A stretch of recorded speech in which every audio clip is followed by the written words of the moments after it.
ក្រក្រៃមិនអាចគប់អ្វីតាមស្រីត្រូវការអូនថាចង់ជិះឡានលយលយអូនថាចង់រស់នៅក្នុងវីឡាអូនប្រាប់បងថានេះជាអារម្មណ៍ស្រីលួចចាប់ពាក្យជាប់ចិត្តតស្លុតចង់ស្រែកយំមិនគូមុំអូនអាចហាមាត់រួចថ្លៃសងសារអ្នកក្រគ្មានទេលុយឡានថ្មីមានតែភាំងក្តី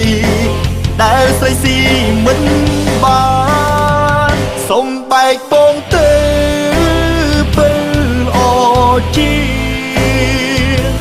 ឈប់បងវាយឈប់អ៊ំក្រឡាទៀតអីប្រាប់ត្រង់ចង់បែកបងទុំសឹក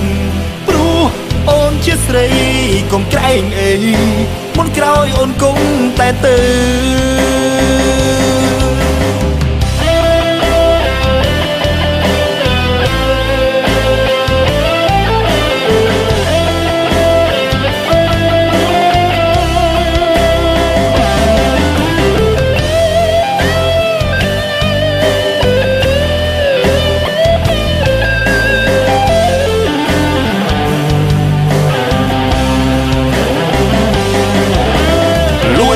ពាក្យជាប់ចិត្តតស្លុតចង់ស្រែកយំមិនគូមុំអូនអាចហាមាត់រួចថ្លៃសងសារអ្នកក្រគ្មានទេលុយឡានថ្មីមានតែភាំងក្តីដែលស្រីស៊ីមិនបានសុំបែកពងទៅពេលអជី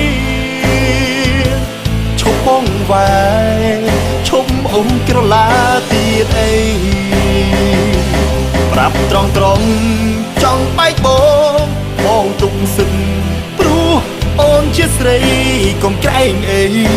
មុនក្រោយអូនគង់តែទៅសុំបែកបងទៅពេលអជីឈប់បងវាយឈប់អ៊ំក្រឡាទៀតអីប្រាប់ត្រង់ចង់បែកបងទុំសឹក